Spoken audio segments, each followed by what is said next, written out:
aturannya masih sama pada Desak Anies sebelumnya. Pada segmen ini audiens diberi kebebasan untuk bertanya dengan memiliki waktu 1 menit. Yang kemudian ditanggapi oleh Bapak Anies dalam 2 menit. Ditekankan kepada audiens untuk bertanya 1 menit. Jangan lebih, oke? Saya akan hitung pada hitungan 1 yang ketiga. Tangannya akan saya pilih untuk maju ke depan, oke? Saya berdiri Pak ya. 1. Ya, kakak ini.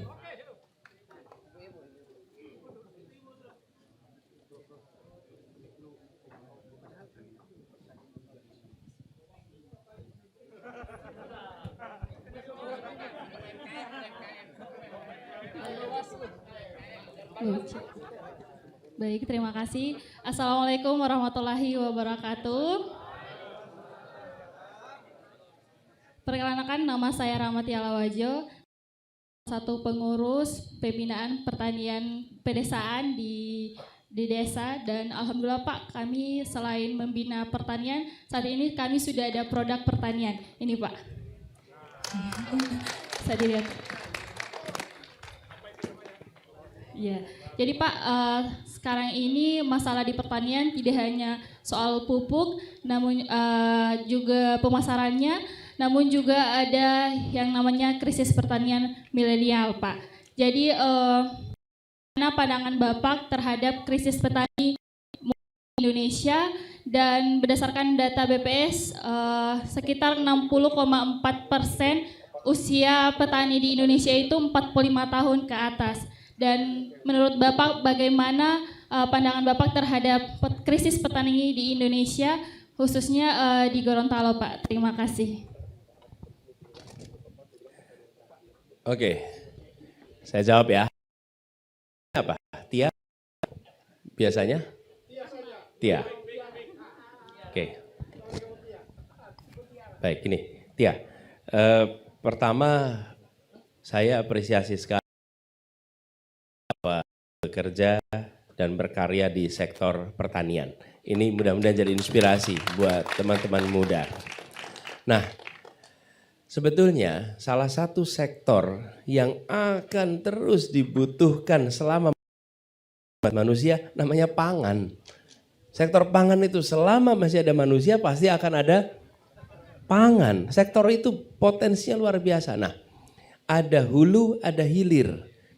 Banyak anak-anak muda sudah masuk ke hilirnya.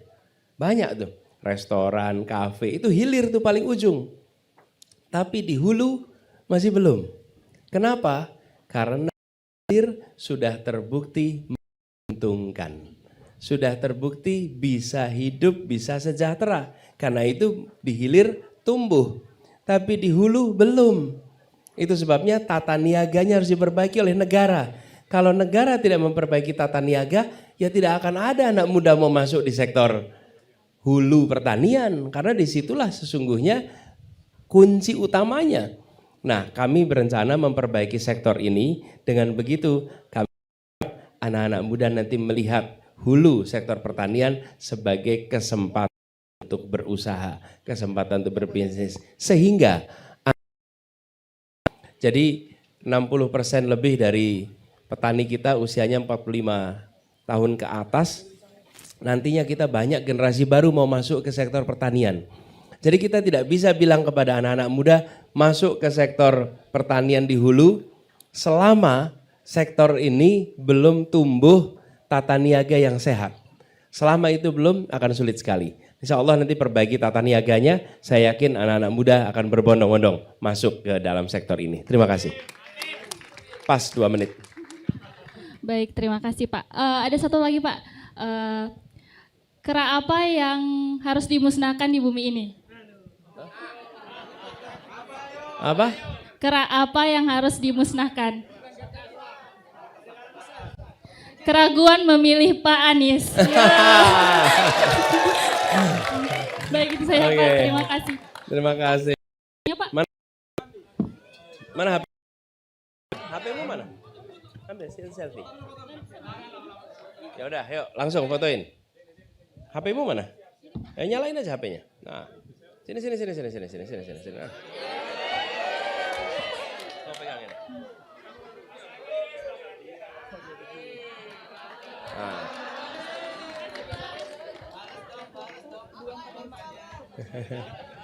Oke, itu dia. Terima kasih. Tadi dari sisi sebelah sini, sekarang kita kasih kesempatan untuk yang sebelah sini. Yang tua. Dalam hitungan 1 yang ketiga ya. Duduk dulu Pak, sabar dulu Pak. Oke, di hitungan 1 yang ketiga, sabar dulu Pak. 1, sabar Pak. 1. Ya, Bapak silakan Pak.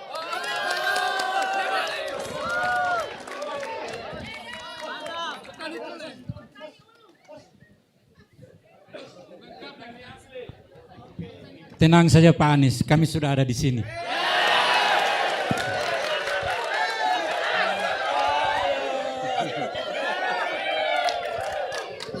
Perkenalkan Pak, nama saya Budi Sutamin Ibrahim, petani milenial Gorontalo.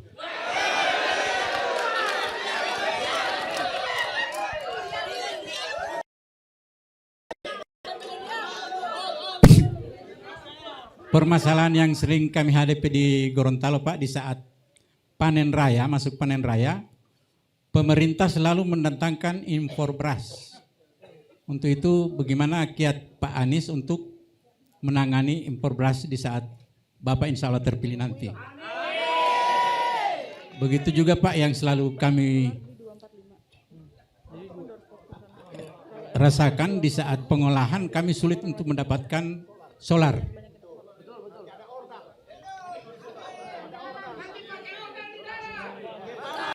Lagi Pak, insya Allah Pak Anies menang besar di Gorontalo. Sudikah Bapak memberikan 1 jatah menteri untuk Provinsi Gorontalo? Insya Allah Bapak Rahmat Gobel. Demikian Pak. Hidup Pak Rahmat.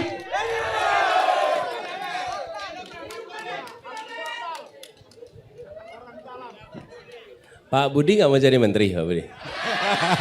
Cukup jadi petani saja Pak. Ya, gini Pak. Terima kasih. Ini salah satu yang dikeluhkan. Ketika panen, lalu muncul impor, harga jatuh. Dan kemudian petani justru mengalami kerugian. Ini yang insya Allah akan kami kendalikan sama-sama. Jadi kami ingin agar para petani itu memiliki kepastian harga. Itulah sebabnya mengapa kontrak farming atau kontrak pembelian hasil panen itu menyelamatkan. Karena dengan adanya kontrak itu, apapun yang terjadi di luaran, maka petani sudah memiliki rasa aman karena ada kontrak atas apa yang diproduksi. Dan ini harus ditumbuhkan, Pak. Dan kami melihat ketidakpastian itu sistemik, artinya bukan sesuatu yang disebabkan pribadi-pribadi, tapi keseluruhan tata niaganya menimbulkan ketidakpastian. Nah, dengan adanya kerjasama kontrak pembelian hasil panen, insya Allah membuat rasa tenang. Solar ini mana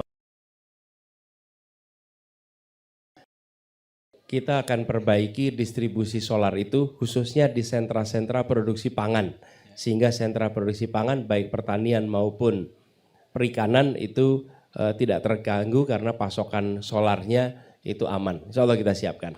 Dan soal aspirasi dari Gorontalo, ya insya Allah siap. Amin, amin. Terima kasih. Mohon izin foto Pak. Terima kasih Pak Budi. Yuk Pak Budi, mana HP-nya Pak Budi? Tidak punya HP. Oke, berdiri aja, berdiri. Anda berdiri, yang motor berdiri. Nah gini, yuk.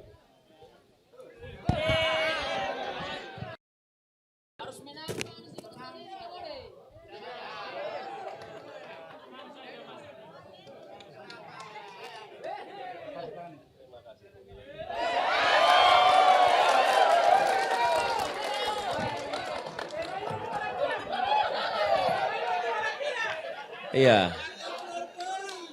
Itu pelukannya hangat Pak, cuman capingnya tajam Pak.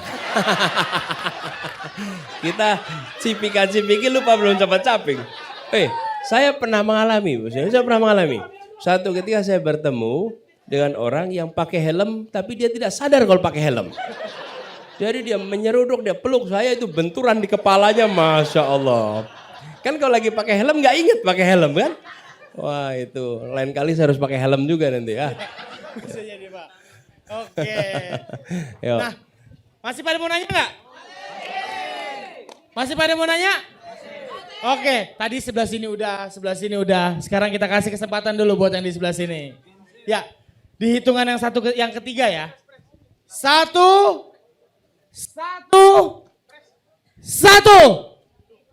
Ya, mbaknya boleh mbak.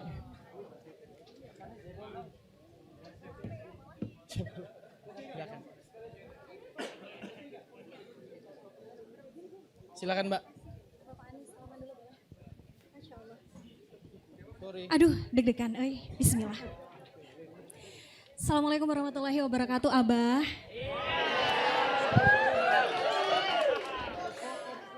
Abah,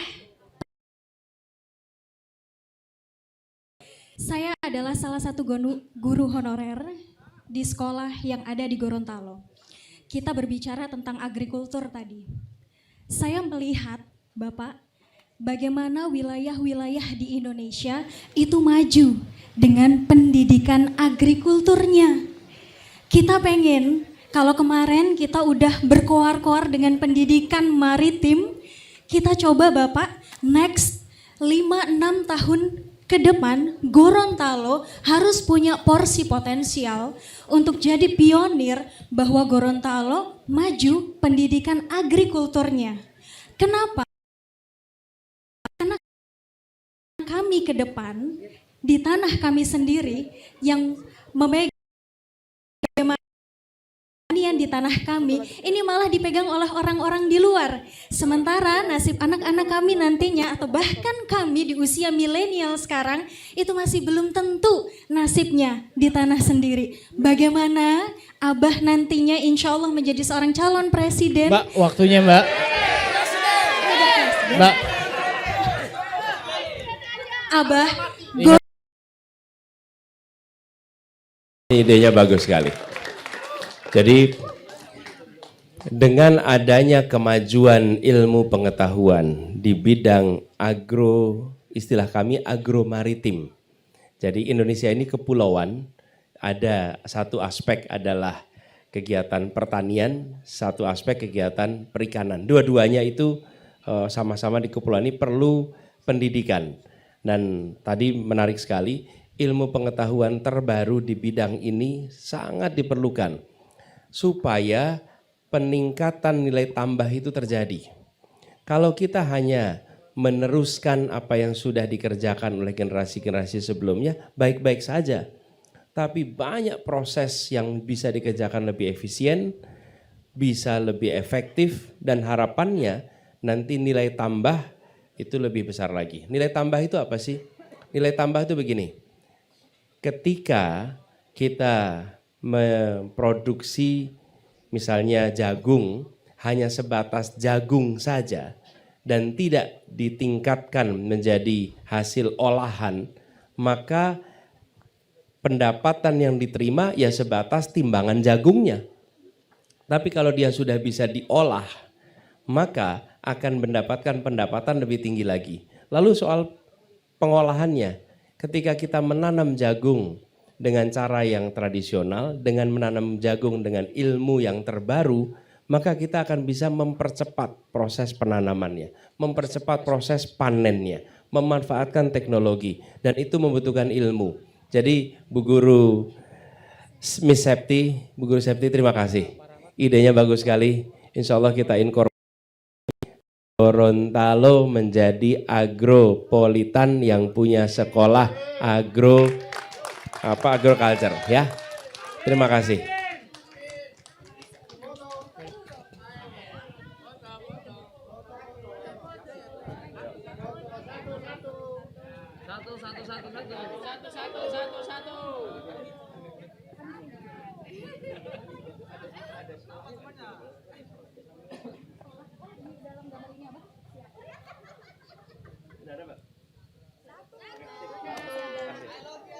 Iya, terima kasih. itu dia tadi pertanyaan terakhir dari sesi yang kali ini. Pak Anies. Ren.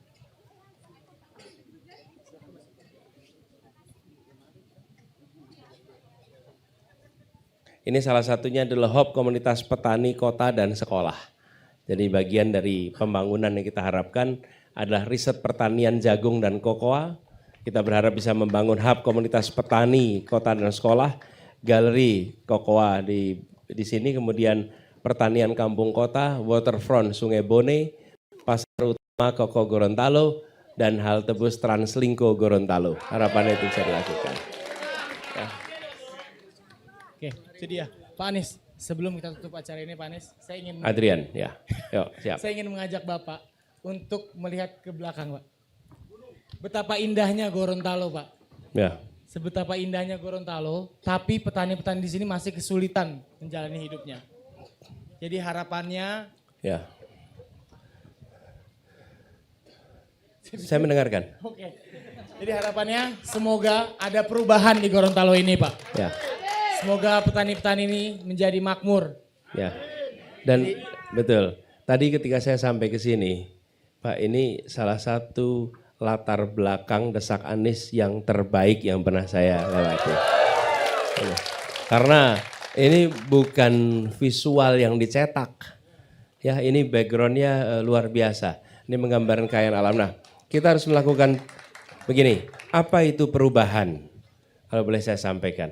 Perubahan itu adalah ikhtiar kita mengubah harapan jadi kenyataan. Kita punya harapan, tapi harapan itu tinggal harapan bila kita tidak bekerja untuk membuat harapan itu jadi kenyataan.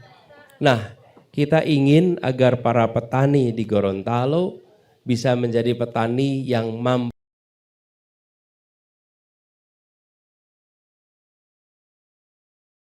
menabung. Mampu menabung. Saya sering sampaikan, ukurannya apa sih berhasil itu? Bila petani bisa menabung.